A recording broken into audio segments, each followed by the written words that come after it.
line anxiety. I like this.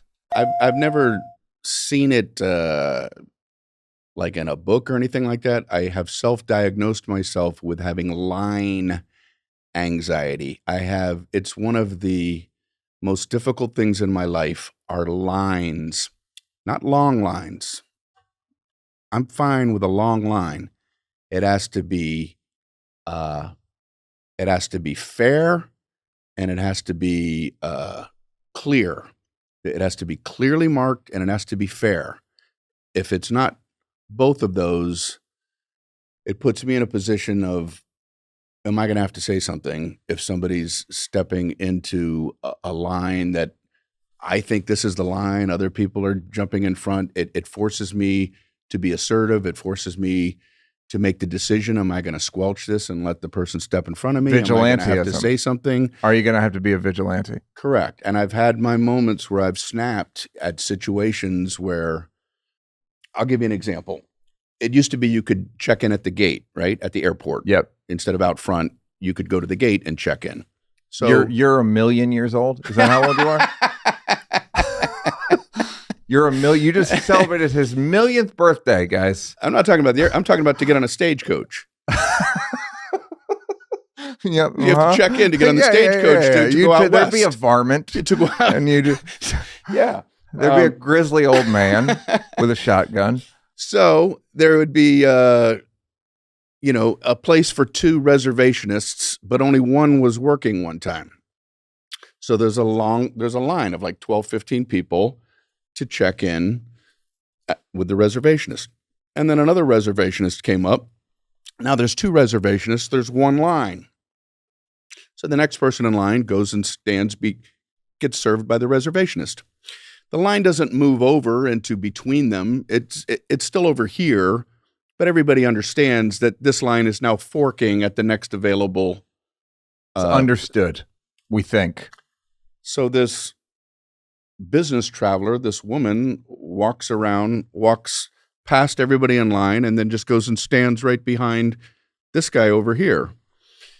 And now my heart, I'm having internal turmoil because I'm thinking the person in the front, it's his responsibility he's the line monitor. He's got to go, no, there's a line here. He doesn't say anything. Nobody says anything. I'm like 8 back and I can't let it go. And I have to go, excuse me, we have a line here. That's all. You got to raise your voice. You got to hey. Well. Yeah, you're 8 back. I'm like, excuse me, we've got a line here. And she turns and she goes, I'm in this line. And I said, oh, okay. I said, so you think we're all stupid? None of us are smart enough to see the short line. We're all stupid over here. Because I get my moments where I have to and then she reacted, said, oh, and then went and got behind the line.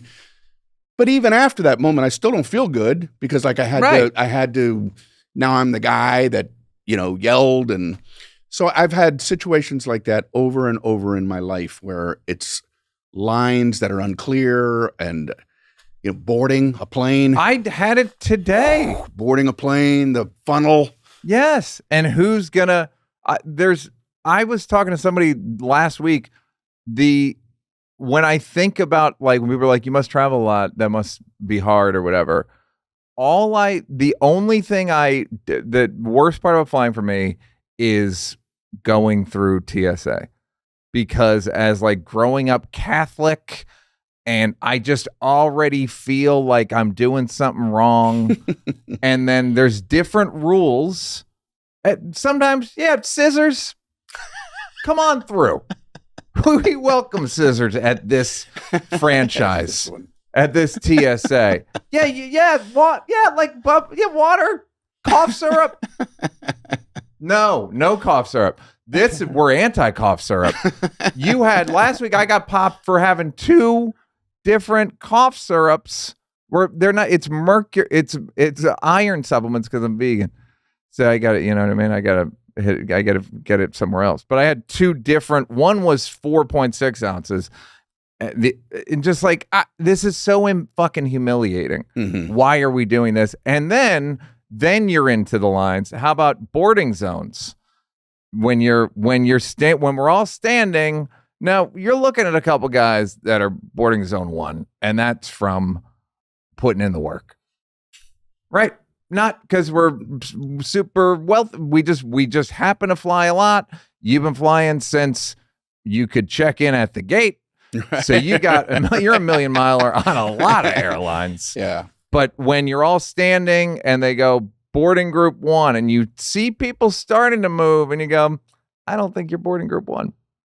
And then they move up a little bit, then they stop, but now they're in your way. And then you have to be like a cocky businessman. But life is rife with those. And the two choices are, let it go. I'm going to get on the plane. What does it matter if this guy got in front of me? Yep. Let it go. That doesn't feel right. Mm-mm. And then the other option is say something, and that doesn't feel right. So Mm-hmm. that's why I have line anxiety, because those are the only two options that are available, and Yes. both of them don't feel good. How do you like going to other people's shows and figuring out tickets and laminates and wristbands? Do you like that? Because I don't. Right. It's Similar thing. Status. Directions. Infrastructure.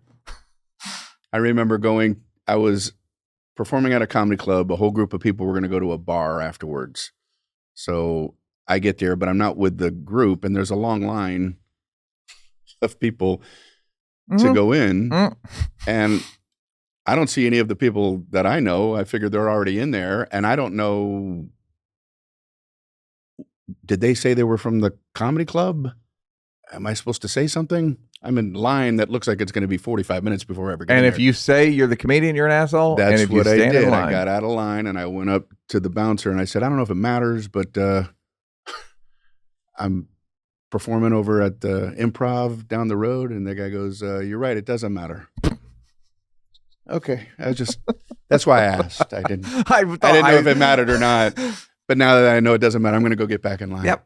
See you in 40 minutes. I'll be back up here. I'm going to go find my place Yep. in the back of the line there. I didn't know if it mattered, and it didn't. So It didn't. You made it clear to me. It was binary. It was either gonna matter or it wasn't, and it didn't. And that's life. Now I have the information I need to know where I should go stand, and that's in the back of this long line. And then this may have been before cell phones, but when you finally got in, they were like, "You should have said something." Why didn't you tell them? Yeah. This is why I don't do anything. This is why I just stay home, because it's too much. It's too much. It's too much. I get it, man. Yeah, you get it. You understand why I'm a shut-in. Hey, did you like that? Did you like that? Yeah, did you like it, though? You want more? Don't want to work? Would rather watch videos of me grab-assing with people? First of all, go up here to subscribe, and then go up here to watch more clips. This is like when the weatherman says that there's a high-pressure system coming in. I'm not really used to the green screen.